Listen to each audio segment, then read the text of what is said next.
ओम नमः शिवाय। ओम नमो भगवते वासुदेवाय नमः। आप सभी को अपने YouTube चैनल में स्वागत है। पिछले अध्याय में आप सुन रहे थे राजा प्रभंजन की कथा, जो कि मृगी के श्राप की वजह से व्याघ्र बन जाते हैं। इसके बाद उन्हें वन में ही नंदा गाय मिलती है। उसे देखकर व्याघ्र बहुत प्रसन्न होता है कि आज तो भोजन चलकर ही उसके पास आ गया। लेकिन नंदा गाय उससे कहती है कि मैं थोड़ी देर के लिए अपने घर जाना चाहती हूँ। अपने बछड़े को दूध पिलाकर मैं फिर से वापस आ जाऊँगी और फिर तुम मुझे खा जाना। अब नंदा की यह बातें सुनकर व्याघ्र ने कहा, अरे तुझे पुत्र से क्या काम है। तब नंदा बोली कि हे मृगे, मैं अपने पहले बछड़ा बाई हूँ, अतः मेरी उसकी प्रति ममता है। मुझे जाने दो। सखियों को, उन्हें बच्चे को रक्षा करने वाले ग्वालों को और गोपियों को तथा विशेषतः अपनी जन्मदायिनी माता को देखकर उन सबको विदा लेकर मैं आ जाऊंगी। मैं शपथ पूर्वक यह बात कहती हूँ कि यदि तुम्हें विश्वास हो तो मुझे छोड़ दो। यदि मैं पुनः लौट कर ना आऊँ तो मुझे वही पाप लगे जो ब्राह्मण माता पिता का वध करने से होता है। व्याध और म्लेच्छों और जहर देने वालों को जो पाप लगता है वही मुझे भी लगे। जो गौशाला में बिंद डालते हैं, सोते हुए प्राणी को मारते हैं तथा जो एक बार अपनी कन्या का घर करके उसे फिर से दूसरी को देना चाहते हैं, उन्हें जो पाप लगता है वही पाप मुझे भी लगे। जो अयोग्य बैलों को बोझ उठाता है, उसके लगने वाला पाप मुझे भी लगे। जो कथा होते समय बिंद डालता है, जिसके घर में आया हुआ मित्र निराश लौट जाता है, उसके जो पाप लगता है वही मुझे भी लगे। यदि मैं पुनः लौट कर ना आऊँ, इन भयंकर पातकों के भय से मैं अवश्य आऊँगी। नंदा की यह बात शपथ सुनकर व्याघ्र को उस पर विश्वास हो गया। वह बोला, गाय, तुम्हारी इन शपथों से मुझे तुम पर विश्वास हो गया है, पर तुम लोग मुझसे यह भी कहेंगे कि स्त्री के साथ हास परिहास में, विवाह में, गौ को संकट में बचाने में तथा प्राण संकट उपस्थित होने पर जो शपथ ली जाती है उसकी उपेक्षा से पाप नहीं लगता। किंतु तुम इन बातों पर विश्वास ना करना।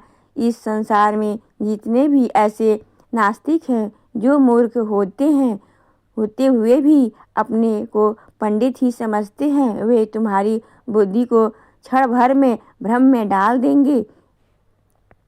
जिनके चित्त पर अज्ञान का पर्दा पड़ा रहता है, वे क्षुद्र मनुष्य कुपूर्ण व्यक्तियाँ और दुष्टात्मा से दूसरों को भी मुंह में डाल देते हैं। इसीलिए तुम्हारी बुद्धि में यह बात नहीं आनी चाहिए कि मैंने शपथ द्वारा व्याघ्र को ठग लिया। तुमने ही मुझे धर्म का सारा मार्ग दिखाया है, अतः इस समय तुम्हारी जैसी इच्छा हो वैसा करो। नंदा बोली, हे साधु, तुम्हारा कथन बिल्कुल ठीक है। तुम्हें कौन ठग सकता है। जो दूसरों को ठगना चाहता है वह तो अपने आप को ही ठग लेता है। व्याघ्र ने कहा, हे गाय, अब तुम जाओ।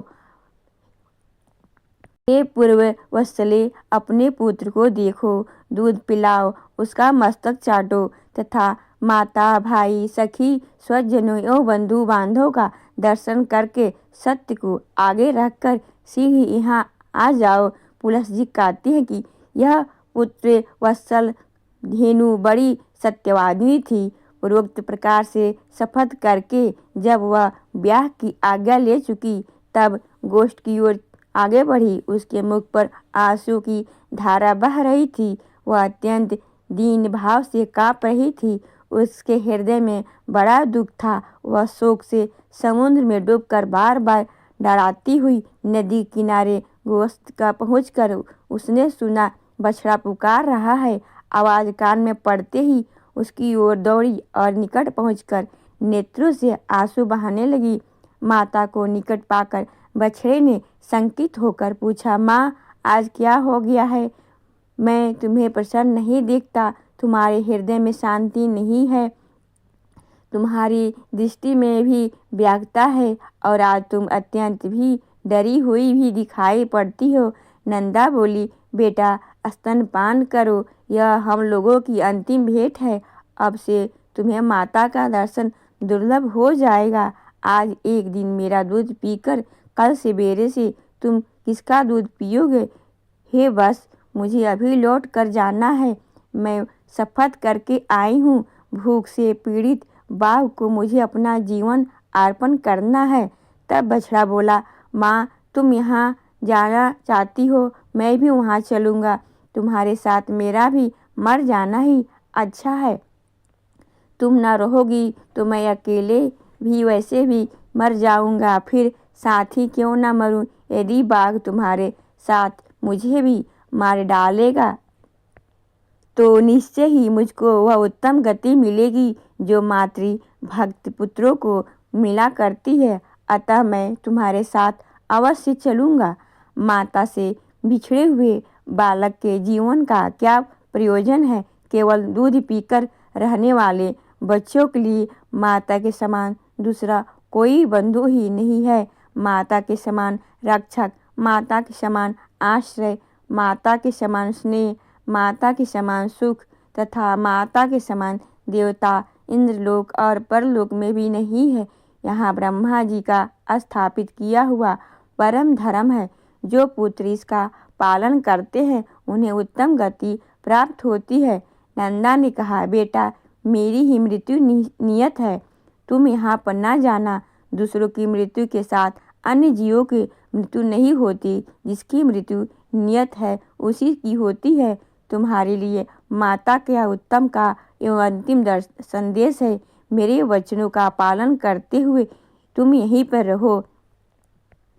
यही मेरी सबसे बड़ी शुश्रूषा रखा है। जल के समीप अथवा वन में विचरते हुए कभी प्रमाद न करना। प्रमाद से समस्त प्राणी नष्ट हो जाते हैं। लोभवश कभी ऐसी घास को चरने के लिए न जाना जो कि किसी दुर्गम स्थान में उगी हो, क्योंकि लोभ से इंद्रलोक और परलोक में भी सबको विनाश हो जाता है। लोभ से मोहित होकर लोग समूह से घोर वन में तथा दुर्गम स्थानों पर भी प्रवेश कर जाते हैं। लोभ के कारण विद्वान पुरुष भी भयंकर पाप कर बैठते हैं। लोभ, प्रमोद तथा हर एक से प्रति विश्वास कर लेना, इन तीन कार्यों से जगत का नाश हो जाता है। अतः इन तीनों दोषों का परित्याग करना चाहिए। बेटा, संपूर्ण शिकारी जीवों से तथा मलेच्छ और चोर आदि के द्वारा संकट प्राप्त होने पर सदा प्रयत्न पूर्वक अपने शरीर की रक्षा करनी चाहिए। पाप योनि वाले पशु पक्षी अपने साथ एक स्थान पर निवास करते हों तो उसके विपरीत चित्त का सहसा पता नहीं लगता। नख वाले जीवों का, नदियों का, सिंह वाले पशुओं का, शस्त्र धारण करने वाले स्त्रियों का तथा दूतों का भी कभी विश्वास करना नहीं चाहिए। जिस पर पहले कभी विश्वास नहीं किया गया हो ऐसे पुरुष पर तो विश्वास करे ही नहीं, पर जिस पर विश्वास जम गया हो उस पर भी अत्यंत विश्वास ना करे, क्योंकि अविश्वसनीय पर विश्वास करने से जो भय उत्पन्न होता है वह विश्वास करने वालों को समूल नाश कर डालता है। औरों की तो बात ही क्या, अपने शरीर का भी विश्वास नहीं करना चाहिए। भीरू स्वभाव वाले अर्थात डरपोक बालक का भी कभी विश्वास ना करें, क्योंकि बालक डराने धमकाने पर प्रमादवश गुप्त बातें भी दूसरों को बता सकते हैं। सर्वत्र और सर्वदा सूंघते हुए भी चलना चाहिए, क्योंकि गंध से ही गौएं भली बुरी वस्तुओं की परख कर पाती है। भयंकर वन में कभी अकेला ना रहे, सदा धर्म का ही चिंतन करे। मेरी मृत्यु से तुम्हें घबराना नहीं चाहिए, क्योंकि एक न एक दिन सबकी मृत्यु निश्चित है। जैसे कोई पाथिक छाया का आश्रय लेकर बैठ जाता है और विश्राम करके फिर वहाँ से चल देता है, उसी प्रकार प्राणियों का भी समापन होता है। बेटा, तुम शोक छोड़कर मेरे वचनों का पालन करो। पुलस्त जी कहते हैं कि यह कहकर नंदा पुत्र का मस्तक सूंघकर उसे चाटने लगी और अत्यंत शोक के भसीभूस होकर वह दबाई हुई आंखों से बार बार लंबी सांसें लेने लगी। तदंतर बारंबार पुत्र को निहार कर वो अपनी माता, सखियों तथा गोपियों के पास जाकर बोली, माता जी, मैं अपनी झुंड के आगे चलती हुई जा रही थी। इतने में ही मेरे पास एक व्याघ्र आ पहुंचा। मैंने अनेकों सौगंधें खाकर उसे लौट आने का विश्वास दिलाया है, तब उसने मुझे छोड़ा है। मैं अपने बेटों को देखने तथा आप लोगों से मिलने के लिए चली आई थी। अब मैं फिर वहीं जा रही हूँ। माँ, मैंने अपने दुष्ट स्वभाव के कारण तुम्हारा जो अपराध किया हो वह सब क्षमा करना और सब अपने इस नाती को भी अपना लड़का करके मानना। सखियों और मुड़कर बोली, प्यारी सखिया, मैंने जानकर या फिर अनजाने में यदि तुमसे कोई अप्रिय बात कह दी हो अथवा और कोई अपराध किया हो तो उसके लिए भी तुम सब मुझे क्षमा करना। तुम सब संपूर्ण सद्गुणों से युक्त हो, तुम्हें सब कुछ देने की शक्ति है। मेरे बालक पर सदा क्षमा भाव रखना। मेरा बच्चा दीन, अनाथ और व्याकुल है, इसकी रक्षा करना। मैं तुम लोगों को इसे सौंप रही हूँ। अपने पुत्र की भांति इसका भी पोषण करना। अच्छा, अब क्षमा मांगती हूँ। मैं सत्य को अपना चुकी हूँ, अतः व्याघ्र के पास जाऊंगी। सखियों को मेरे लिए चिंता नहीं करनी चाहिए। नंदा की बातें सुनकर उसकी माता और उसकी सखियां को बड़ा दुख हुआ। वे अत्यंत आश्चर्य और विषाद से में पड़कर बोली, ओहो, यह बड़े आश्चर्य की बात है कि ब्याह के कहने के से सत्यवादिनी नंदा पुनः उस भयंकर स्थान में प्रवेश करना चाहती है। शपथ और सत्य के आश्रय से शत्रु को धोखा देकर अपने ऊपर आए हुए महान भय का यत्नपूर्वक नाश करना चाहिए। जिस उपाय से आत्मरक्षा हो सके वही कर्तव्य है। हे नंदे, तुम्हें वहाँ नहीं जाना चाहिए। अपने नन्हे से शिशु को त्याग कर सत्य के लोभ से तू जा वहाँ रही है, वह तुम्हारे द्वारा अधर्म हो रहा है। इस विषय में धर्मवादी ऋषियों ने पहले एक वचन कहा था, वह इस प्रकार है, प्राण संकट उपस्थित होने पर शपथों के द्वारा आत्मरक्षा करने से पाप नहीं लगता। जहाँ असत्य बोलने से प्राणियों की प्राण रक्षा होती है, वहीं पर असत्य भी सत्य है और सत्य भी असत्य है। नंदा बोली, हे बहनों, दूसरों के प्राण बचाने के लिए मैं भी असत्य कह सकती हूँ, किंतु अपने लिए, अपने जीवन की रक्षा के लिए मैं किसी तरह झूठ नहीं बोल सकती। जीव अकेले ही घर में आता है, अकेले ही मरता है और अकेले ही उसका पालन पोषण होता है तथा अकेले ही वह दुख का भोग भोगता है। अतः मैं सदा सत्य ही बोलूँगी। सत्य पर ही संसार टिका हुआ है। धर्म की स्थिति ही सत्य ही है। सत्य के कारण ही समुद्र अपनी मर्यादा का उल्लंघन नहीं करता। राजा बलि भगवान विष्णु को पृथ्वी देकर स्वयं पाताल में चले गए और छल से बांधे जाने पर भी सत्य को ही डटे रहे। गिरिराज बंधी अपने 100 शिखरों के साथ बढ़ते हुए बहुत ऊंचे हो गए थे, यहाँ तक कि उन्होंने सूर्य का मार्ग भी रोक लिया था, किंतु सत्य से बंध जाने के कारण ही वे महर्षि अगस्त के साथ किए गए अपने नियम को नहीं तोड़ते। मोक्ष, स्वर्ग तथा धर्म सब सत्य से ही प्रतिष्ठित है। जो अपने वचन का लोप करता है उसके मानो सबका लोप कर दिया। सत्य अगाध जल से भरा तीर्थ है। जो उस शुद्ध सत्यमय तीर्थ में स्नान करता है वह सब पापों से मुक्त होकर परम गति को प्राप्त होता है। 1000 अश्वमेध यज्ञ और सत्य भाषण यह दोनों अगर तराजू पर रखे जाए तो 1000 अश्वमेध यज्ञों से सत्य ही पलड़ा भारी हो जाएगा। सत्य ही उत्तम तप है, सत्य ही उत्कृष्ट शास्त्र ज्ञान है। सत्य भाषण में किसी प्रकार का कलेश नहीं है। सत्य ही साधु पुरुषों की परख के लिए कसौटी है। वही सत्य पुरुष की वंश प्रागांत संपत्ति है। संपूर्ण आश्रय में सत्य का ही आश्रय श्रेष्ठ माना गया है। वह अत्यंत कठिन होने पर भी उसका पालन करना अपने हाथ में है। सत्य संपूर्ण जगत के लिए आभूषण स्वरूप है। जिस सत्य के उच्चारण करके मलेच्छ भी स्वर्ग में पहुंच जाता है, उसका परित्याग कैसे किया जा सकता है। सखियाँ बोली, हे नंदी, तुम संपूर्ण देवताओं और दैत्यों के द्वारा नमस्कार करने योग्य हो, क्योंकि तुम परम सत्य का आश्रय लेकर अपने प्राण को भी त्याग कर रही हो, जिसका त्याग बड़ा ही कठिन है। हे कल्याणी, इस विषय में हम लोग क्या कह सकती हैं।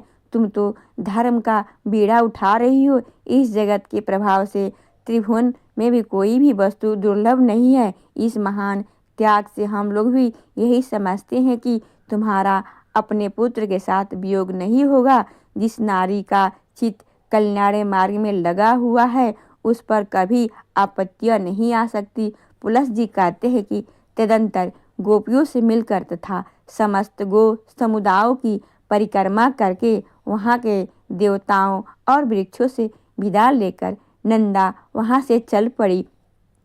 उसने पृथ्वी, वरुण, अग्नि, वायु, चंद्रमा, 10 दिक्पाल, वन के वृक्ष, आकाश के नक्षत्र तथा ग्रह, इन सबको बारंबार प्रणाम करके कहा, इस वन में जो सिद्धि और वन देवता निवास करते हैं, वे वन में चढ़ते हुए मेरे पुत्र की रक्षा करे। इस प्रकार पुत्र के स्नेह में वश बहुत सी बातें कहकर नंदा वहाँ से प्रस्तुत हुई और उस स्थान पर पहुँची जहाँ पर वह तीखी दाढ़ों और भयंकर आकृति वाला मांस पक्षी बाघ मुँह बाए बैठा था। उसके पहुँचने के साथ ही उसका बछड़ा भी अपनी पूंछ ऊपर को उठाए अत्यंत वेग से दौड़ता हुआ वहां आ गया और अपनी माता और बाघ दोनों के आगे खड़ा हो गया।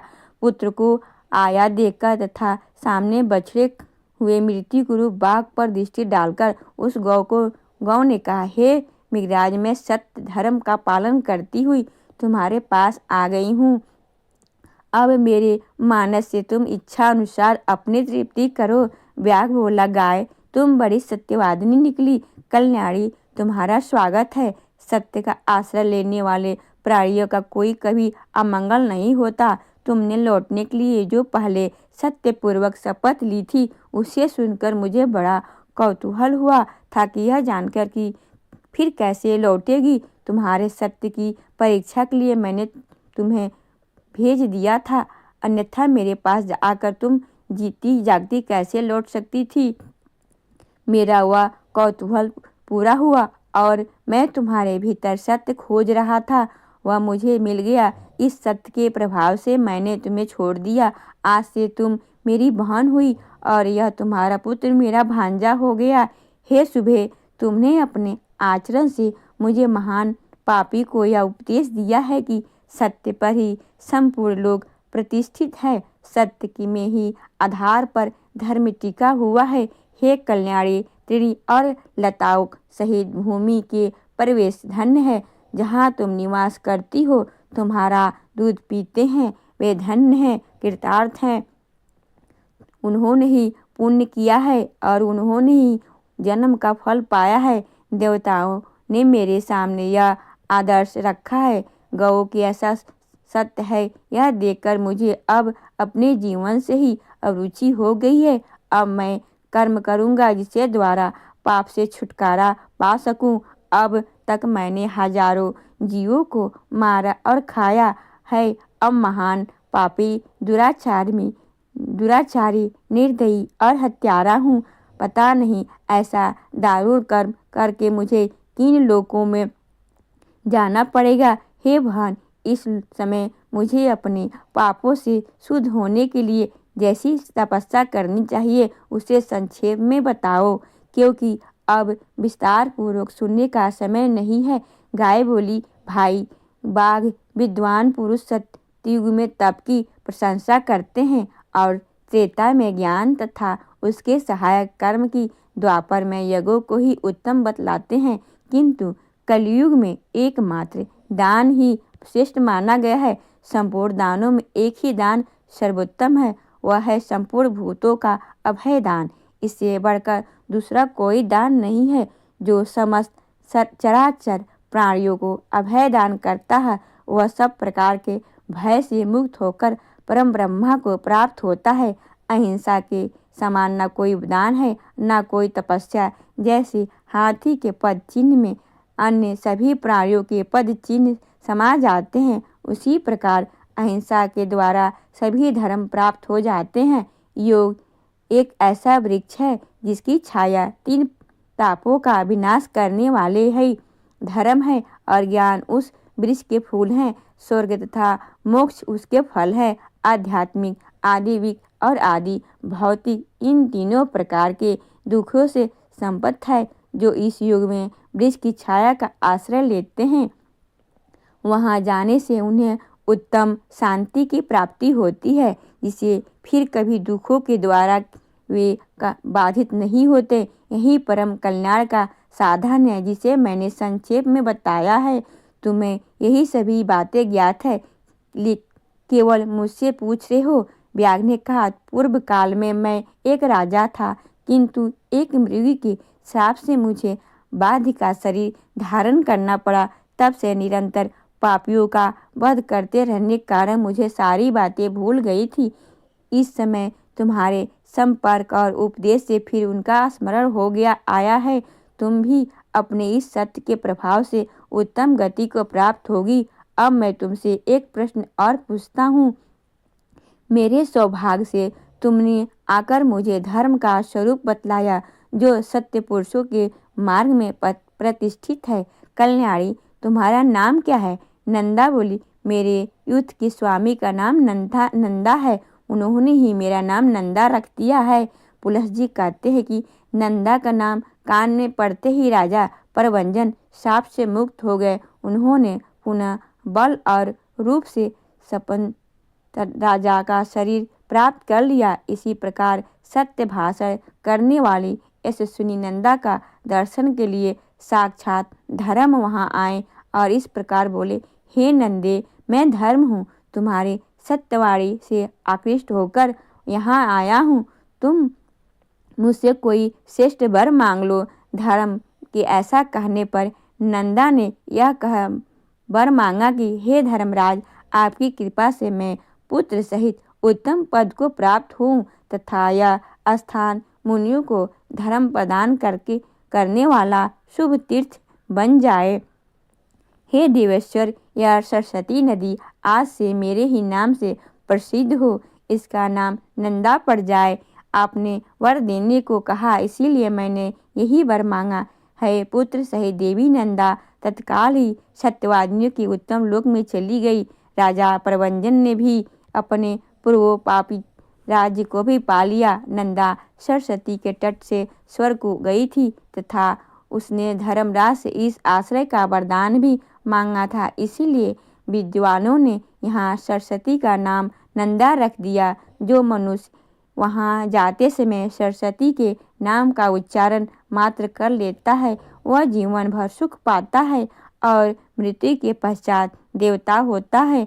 स्नान और जलपान करने से जो सरस्वती नदी मनुष्यों के लिए स्वर्ग की सीढ़ी बन जाती है।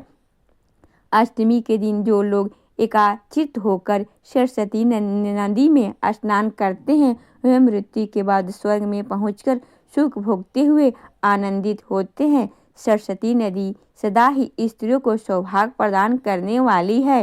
तृतीया को यदि इसका सेवन किया जाए तो वह विशेष सौभाग्यदायिनी होती है। उस दिन उसके दर्शन से ही मनुष्य को पाप राशि से छुटकारा मिल जाता है। जो मनुष्य इसके जल का स्पर्श करते हैं, उन्हें भी मुनीश्वर समझना चाहिए। वहाँ चांदी दान करने से मनुष्य रूपवान होता है। ब्रह्मा की पुत्री यह सरस्वती नदी परम पावन और पुण्य सरीला है। यही नंदा नाम से प्रसिद्ध है। फिर जब यह स्वच्छ जल से युक्त होकर दक्षिण दिशा को प्रवाहित होती है तब विपुला या विशाला नाम धारण करती है। वहाँ से कुछ ही दूर आगे यह पुनः पश्चिम दिशा की ओर मुड़ गई है। वहाँ से सरस्वती की धारा प्रकट होती देखी जा सकती है। उसके तटों पर अत्यंत मनोहर तीर्थ और देव मंदिर है जो मुनियों और सिद्ध पुरुषों द्वारा भली भांति सेवित है। नंदा तीर्थ में स्नान करके यदि मनुष्य स्वर्ग और पृथ्वी आदि का दान करे तो यह महान अभ्युदयकारी तथा अक्षय फल प्रदान करने वाला होता है।